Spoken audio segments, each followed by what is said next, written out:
Hello, this is Myra Elaine on the Barren Space Channel. Today is the ninth day of Advent, and I'm going through this Nativity Advent calendar.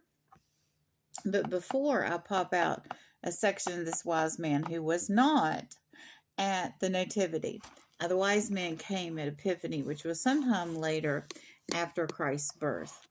And the reason that Jesus and the Holy Family, Jesus, Mary, and Joseph, went to Egypt was because of a sequence of events that had to do with King Herod.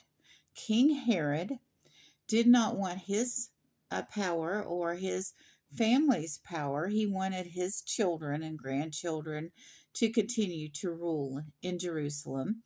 So when he heard about the potential Messiah being born from the three wise men, he ordered all of the male babies slaughtered.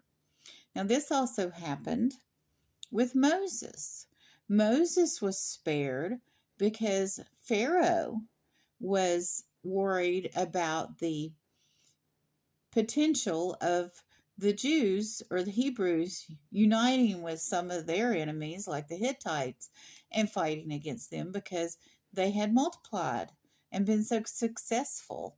And so he ordered that all the Jewish babies be thrown in the Nile. But Moses' mother constructed a basket so he could be floated on the Nile. So it was kind of a loophole. Did you put your baby in the Nile? Well, yes, we did. Okay, check. So, but also, Abraham was Nimrod, the ruler of his day, tried to kill him. He tried to burn him when he was a young man before he went to the land of Canaan. Of course, he survived that, and he stayed in Ur of Chaldees until he was well into adulthood when God told him to go to Canaan. So a lot of prophets, a lot of leaders were born under circumstances of tyranny when there needed to be a change. And also, the life group I'm in studied the birth of Isaac because Sarah was barren. Now, Mary was not barren, but John the Baptist's mother, Elizabeth, she was in her old age and barren. And Leah was barren. So there are a great many, and Samson's mother was barren, and Samuel's mother was barren. Hannah, and she prayed to God for a son, and then she dedicated him to the temple.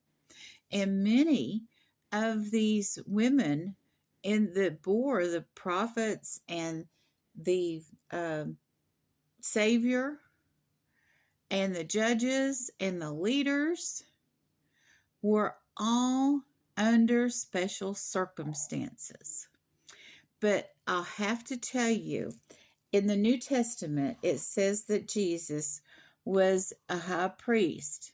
In addition to our king, he was our high priest in the order of Melchizedek.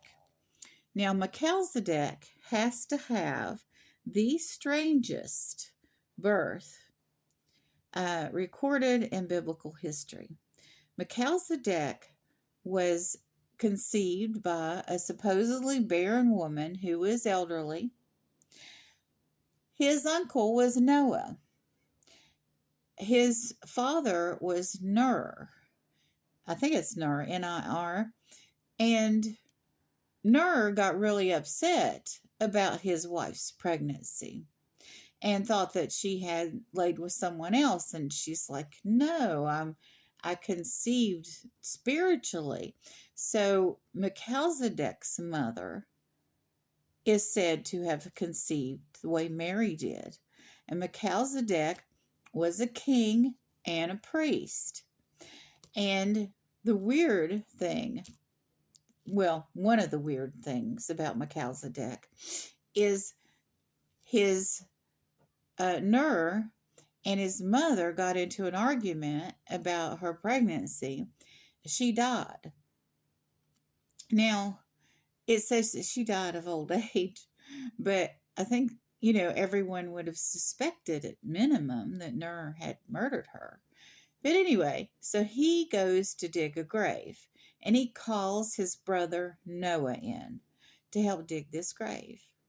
In other versions, they're left in a cave, or her body's left in a cave.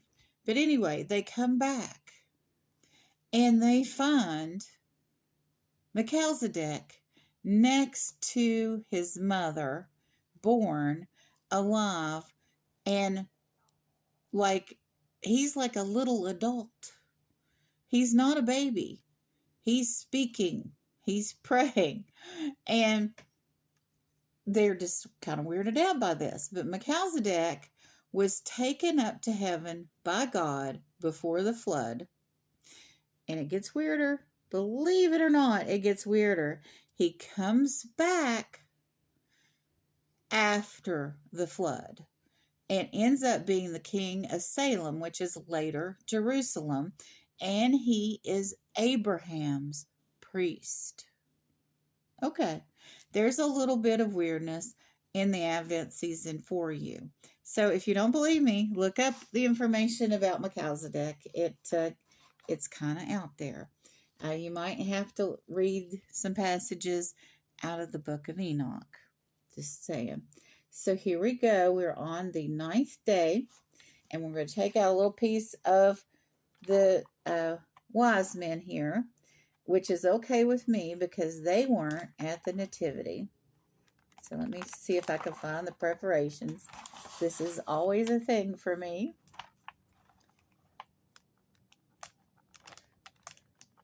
The wise men come at Epiphany, which is the day after the last day of Christmas, or the 12th night, because there are 12 days of Christmas. And all that starts on Christmas Day, not before Christmas Day. So, I don't know what it is about this Advent calendar nativity set, but here we have a rooster. We've had a chicken and rooster. And this chicken and rooster, they're large. They're not to scale. And what's really not to scale is that's a horse. I'm going to put the horse in the stable. I'm not sure if there's a donkey in here. Here's a cow. Let me put this back in here and put this to the side.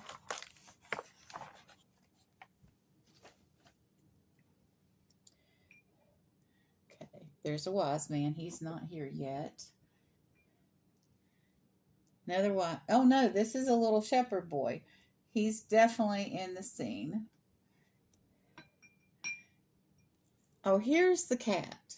Now the cat is bigger than the cow and the horse. Oh, and here we have the other wise man. So he can stay off to the side.